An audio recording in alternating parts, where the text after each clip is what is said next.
ጤና ይስጥልን የተከበራችሁ ተመልካቾች ከአማራ ሚዲያ ኮርፖሬሽን አዲስ አበባ ስቱዲዮ የሰዓቱን ዜናዎች ይዘን ቀርበናል። ዮሐና መኮንን ከመላይ ስቱዲዮና የስርጭት ባለሙያዎች ጋር የዕለቱን ዜናዎች ወደ እናንተ እያደረስኩ አብራችሁ ቆይታ አደርጋለሁ። አብራችሁ ነው።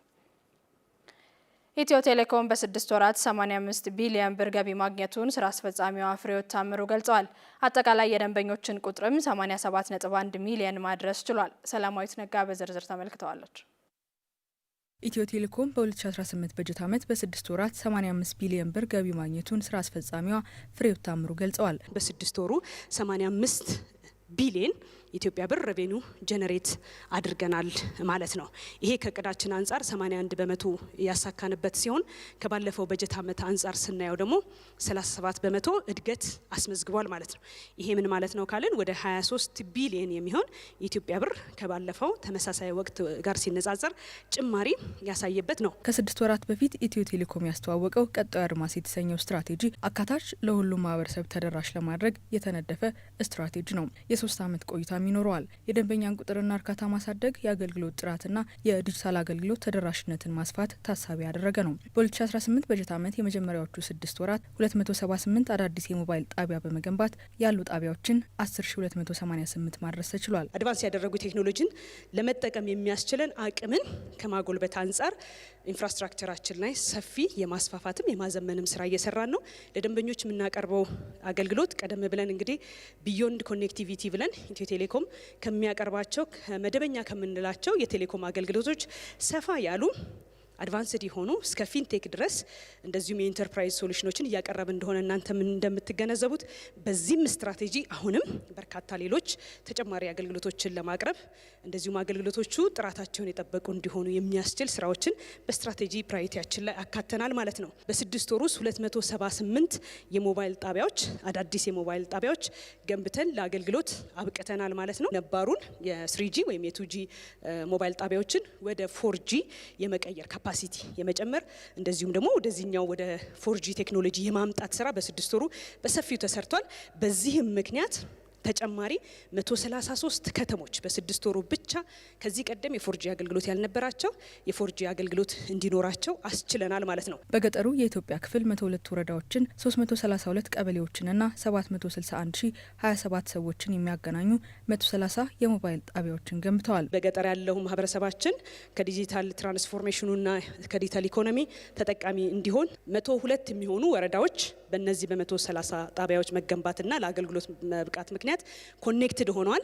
ከዚህ ቀደም አገልግሎት ለማግኘት ረዘም ያለ ኪሎ ሜትር ይጓዙ ነበር ማለት ነው። ወደ 761 ሺህ የሚሆኑ ማህበረሰብ ወይም ደግሞ ዜጎችን ኮኔክት ማድረግ ኢምፓወር ማድረግ ችለናል ማለት ነው። ይሄ ትልቅ አቺቭመንት ነው ተብሎ ሊወሰድ ይችላል። የ4G ኢንተርኔት አገልግሎት ሽፋን በ133 ከተሞች ተደራሽ የሆነ ሲሆን 1069 ከተሞች የ4G ተጠቃሚ ሆነዋል። ሽፋኑም 74 በመቶ ደርሷል። 47000 ስልኮችን ለደንበኞች በተመጣጣኝ ዋጋና በተለያየ የክፍያ አማራጭ በማቅረብ የስማርት ስልክ ተጠቃሚዎችን ቁጥር ወደ 45 በመቶ ማድረስ ተችሏል። ኢትዮ ቴሌኮም ከሚሰጣቸው አገልግሎቶች አንዱ በሆነው ቴሌብር 58.6 ሚሊዮን ደንበኞችን አፍርቷል። 6.88 ትሪሊየን ብር በቴሌብር መንቀሳቀሱም ተገልጿል። የህብረት ስራ ማህበራት ጥራት ያለው ምርትን በተመጣጣኝ ዋጋ ለሸማቾች በማቅረብ ገበያን እያረጋጉ ነው ሲል የኢትዮጵያ ህብረት ስራ ኮሚሽን ገለጸ። 360 የህብረት ስራ ማህበራት የሚሳተፉበት ባዛርና ኤግዚቢሽን ከጥር 25 እስከ 30 በአድዋ ሙዚየም ይካሄዳል። በለጠ ታረቀኝ ተጨማሪውን ይዟል። ከምርት እስከ ግብይት ከአምራች እስከ ሸማች በሚል መሪ ሀሳብ ከጥር 25 እስከ 30 በአድዋ መታሰቢያ ሙዚየም የሚካሄደው የህብረት ስራ ማህበራት ባዛርና ኤግዚቢሽን በፌዴራል ለ12ኛ በአዲስ አበባ ለ5ኛ ጊዜ የሚካሄድ ነው። ባዛርና ኤግዚቢሽኑ በፌዴራልና አዲስ አበባ ህብረት ስራ ማህበራት ኮሚሽኖች በጋራ የሚካሄድ ሲሆን ዋና ዓላማውም አምራችና ሸማቹን ማገናኘት፣ በቂ ምርት መኖሩን ማሳየትና የገበያ ትስስር መፍጠር እንደሆነ የአዲስ አበባ ህብረት ስራ ኮሚሽን ምክትል ኮሚሽነር አቶ ተጫና አዱኛ ገልጸዋል። የህብረት ስራ ሴክተሩን ገጽታ ለመገንባት በከፍተኛ ደረጃ ያግዛል። ይህ ባዛርና ኤግዚቢሽን ዘላቂነት ያለው የምርት ቅብብሎች ለማጠናከር ኢንዱስትሪ ባለቤቶች፣ የግብአት አቅራቢ ድርጅቶች፣ አቀናባሪ ፋብሪካ ባለቤቶች፣ የሜካናይዜሽን ማሽን እና ቴክኖሎጂ አቅራቢዎች፣ ፋይናንስ ተቋማት፣ የተለያዩ አካላት ይገኛሉ። ከነዚህ ጋር ትስስር በመፍጠርና ለአጠቃላይ ለህብረት ስራ ማህበራት እድገት የራሱን ድርሻ እንዲወጣ ግብአት እንዲሆን ለመፍጠር ነው። ምርጥ ተሞክሮዎች ህብረት ስራ ማህበራት በርካታ ህብረት ስራ ማህበራት ይገኛሉ በዚህ ባዛርና ኤግዚቢሽን ከሁሉም ክልሎች ላይ ምርትና አገልግሎታቸውን ይዘው ምርጥ ተሞክሮዎቹን ለመለዋወጥ በቀጣይ ሌሎቹም ከዛ ተሞክሮ ወስደው አገልግሎትና አቅርቦታቸውን እንዲያሻሽሉ ለማድረግ ያግዛል ተብሎ ይታሰባል ማለት ነው። የኢትዮጵያ ህብረት ስራ ኮሚሽን ምክትል ኮሚሽነር ሽሰማ ገብረስላሴ በእለቱ በአጠቃላይ 360 የህብረት ስራ ማህበራት ምርትና አገልግሎታቸውን እንደሚያቀርቡ የገለጹ ሲሆን ከባዛርና ኤግዚቢሽኑ ባሻገር ከፍተኛ የመንግስት የስራ ኃላፊዎችና የዘርፉ ከፍተኛ መሪዎች ሴክተሩን በማሳደግ ረገድ ሰፊ ውይይት የሚያደርጉበት ሲምፖዚየምም እንደሚካሄድ ነው የተናገሩት። በህብረት ስራ ዘርፍ እውቀት ያላቸው የተለያዩ ባለሙያዎች፣ ተቋማት፣ በዘርፉ ብዙ ጥናት የሰሩ ሰዎች ራሳቸው ህብረት ስራ ማህበራትን እየመሩ ያሉ የስራ አመራር ቦርድ አባላት፣ የስራ አስኪያጆች፣ የአደራጅ ተቋማት፣ የክልል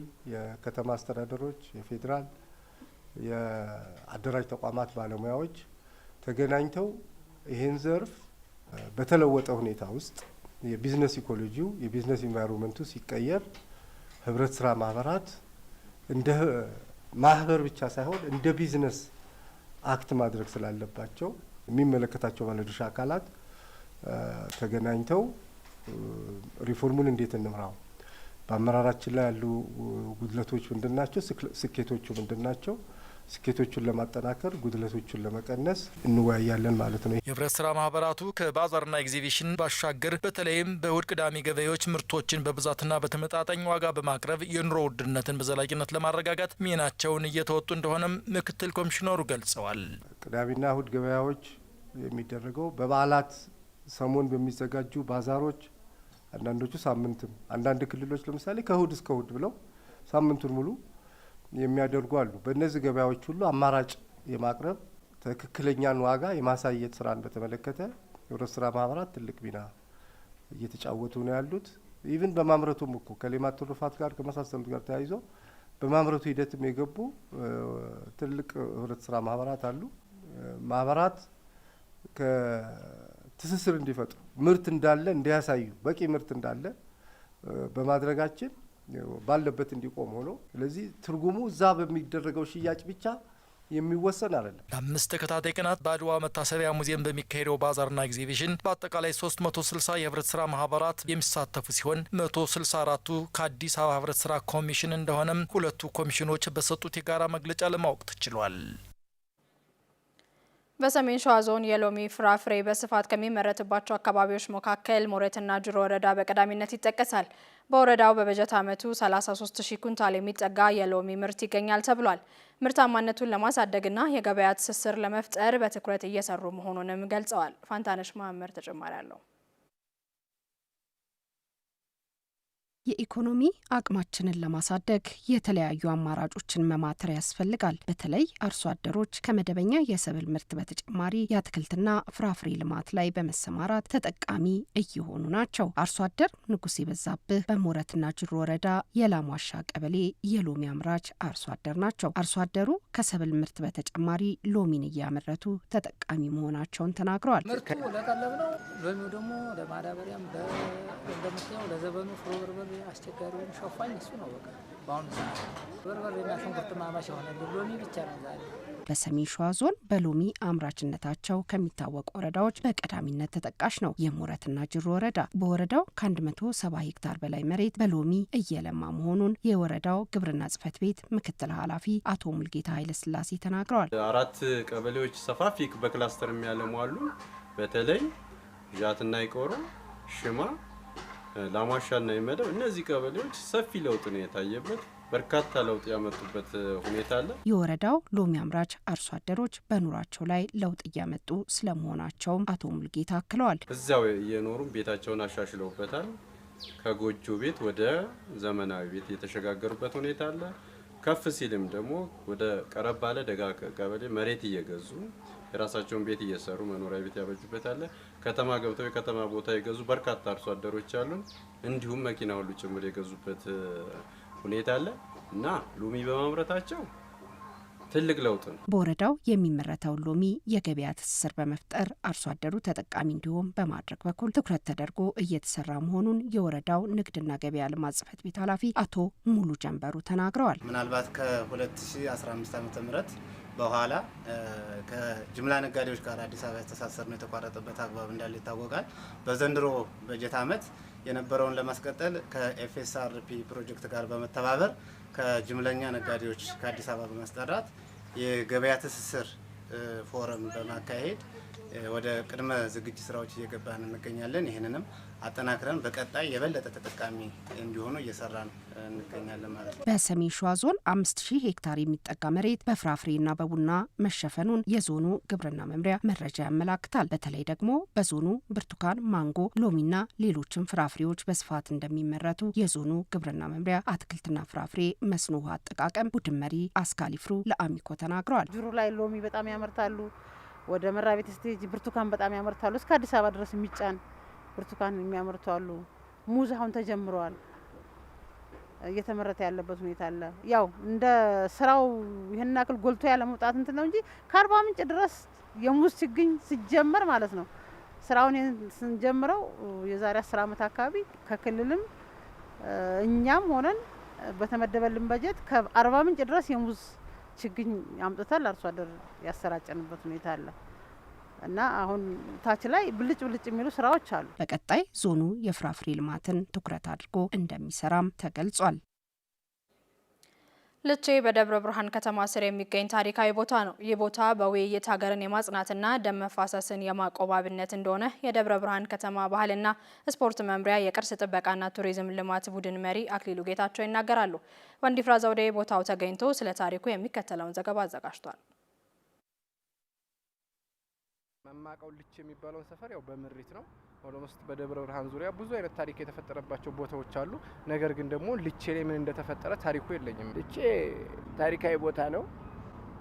ቤተ መንግስት እንደነበረበት ነው የሚኒልክ። የልቼ ፍርስራሽ ቤተ መንግስት የት ነው የምትገኘው? ብዙዎች ያቋታል። እሱን ነበረ ስንታዘብ የቆየ ነው። አሁን ወደ ልቼ ቤተ መንግስት ጉዞ እናደርጋለን።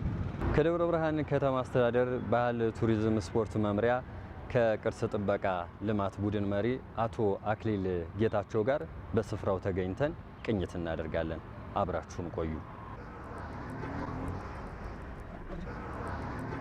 እጅግ አድርጌ ነው የማመሰግነው። ልቼ ድሮ ምን ትመስል ነበረ? አሁንስ ያለችበት ደረጃ ምንድነው የሚመስለውን እንቃኛለን። አመሰግናለሁ። ልቼ ማለት እንግዲህ ጥንታዊ የሚኒልክ ቤተ መንግስት እንደሆነ በታሪክ የተመዘገበና ታሪክ የሚያወሳን ነው። ይሄ 3 ዙር ካብ ነው። ይሄ 3 ዙር ካብ አንደኛ ቤተ መንግስቱ ከ1868 ጀምሮ እንዳለ የሚያሳየን ካብ ነው። በወቅቱ የነበሩ የነገስታት ቤተሰቦችና ነገስታት እንደተዋረዳቸው እንደ ስልጣን ተዋረዳቸው እዚህ ግቢ ውስጥ ይኖሩ እንደነበረ ከዛ ባሻገር አጼ ምኒልክ ከመላው ኢትዮጵያ ጋር ወዳጅነት ለመፍጠር 1868 150 ገበታ ወይ ሞላላ ገበታ ታውቃለህ አይደል? እሱ ተዘርግቶ መላው የኢትዮጵያን ታዋቂ ግለሰብ ተጽዕኖ ፈጣሪ ግለሰቦችን እራት እንደጋበዙበት እራታቸውም ብርንዶ ስጋና ጠጅ እንደነበረ ታሪክ ይነግረናል። አጼ ዮሐንስና ዘትግራይ እና አጼ ምኒልክ ልቼ ስምምነት በኢትዮጵያን ሂስትሪ ላይ ተጽፎ ሁላችንም በሂስትሪው እንደተማርነው ይሄ ቦታ እንደሆነ ኢትዮጵያውያኖች እንዲያውቁት እንፈልጋለን።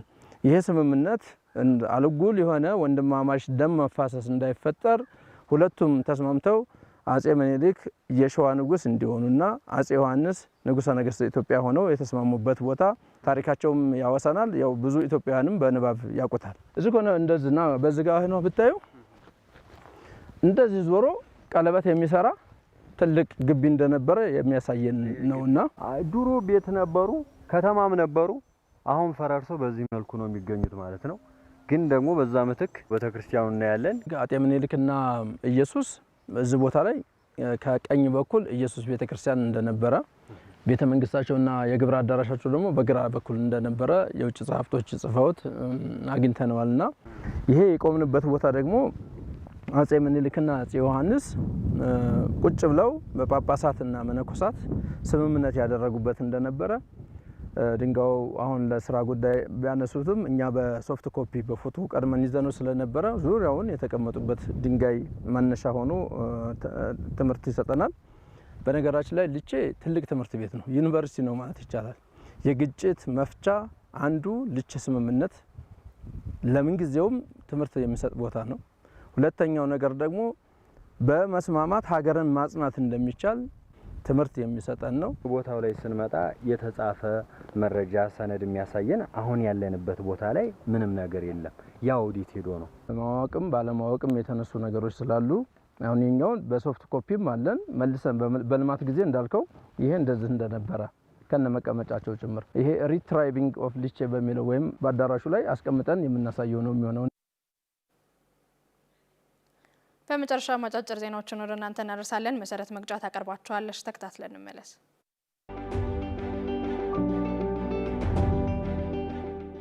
ኢትዮጵያ ለኢንዱስትሪ ዘርፍ የሰጠችው ትኩረት ለአፍሪካ ሀገራት አርአያ ይሆናል ሲሉ በአፍሪካ ህብረትና በአፍሪካ ኢኮኖሚክ ኮሚሽን የተባበሩት መንግስታት የኢንዱስትሪ ልማት ድርጅት ተጠሪ ስቴፈን ካግቦ ገለጹ። በኢትዮጵያ የሚከናወኑ የልማት ስራዎች ሀገሪቱ በፈጣን እድገት ላይ መሆኗን ማሳያ ናቸው ሲሉም ገልጸዋል።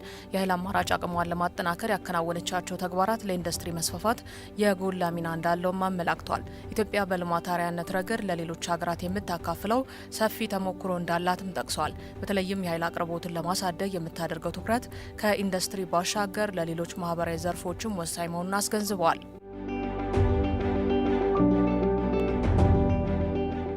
ኢትዮጵያ ባህላዊ ፍርድ ቤቶች የመደበኛ ፍርድ ቤቶችን የስራ ጫና በመቀነስና ማህበረሰባዊ እሴትን በማጠናከር በኩል ውጤት እያስገኙ መሆኑን የፌዴራል ከፍተኛ ፍርድ ቤት ፕሬዝዳንት ሌሊሴ ደሳለኝ ገለጹ። ፍትህ ሚኒስቴር ከኢንስቲትዩት ኦፍ ሴኩሪቲ ስተዲስ ጋር በመተባበር ወደ ተመጋጋቢነት በኢትዮጵያ ባህላዊና ዘመናዊ የፍትህ ስርዓቶች ማቀናጀት በሚል መሪ ሀሳብ ያዘጋጀው የውይይት መድረክ እየተካሄደ ነው። የፌዴራል ከፍተኛ ፍርድ ቤት ፕሬዝዳንት ሌሊሴ ደሳለኝ በዚህ ወቅት እንዳሉት መንግስት የፍትህ ስርዓቱን ቀልጣፋና ተደራሽ ለማድረግ በርካታ የህግ ሪፎርም አድርጓል፣ እያደረገም ይገኛል። በፍትህ ዘርፉ ከተደረጉ ማሻሻያዎች መካከል ከመደበኛ ፍርድ ቤቶች ውጪ በአማራጭ የሙግት መፍቻ ስርዓት እንዲፈቱ እየተደረጉ መሆኑን ገልጸዋል። በሪፎርሙ ባህላዊ ፍርድ ቤቶች በተቋም ደረጃ መደራጀታቸውን ገልጸው ክርክሮች ከመደበኛው የህግ ስርዓት ውጪ በባህላዊ መንገድ እልባት እንዲያገኙ አስችሏል ነው ያሉት። በኢትዮጵያ በተለይም በገጠር አካባቢ አብዛኛው የማህበረሰብ ክፍል በባህላዊ የግጭት አፈታት ዘዴ ፍትህ እንዲሰፍን እያደረገ መሆኑንም ተናግረዋል። በአማራ፣ ኦሮሚያ፣ ሲዳማ፣ ሶማሌና ደቡብ ምዕራብ ኢትዮጵያ ህዝቦች ክልሎች ባህላዊ የፍትህ ስርዓት በስፋት ይከናወንባቸዋል ብለዋል።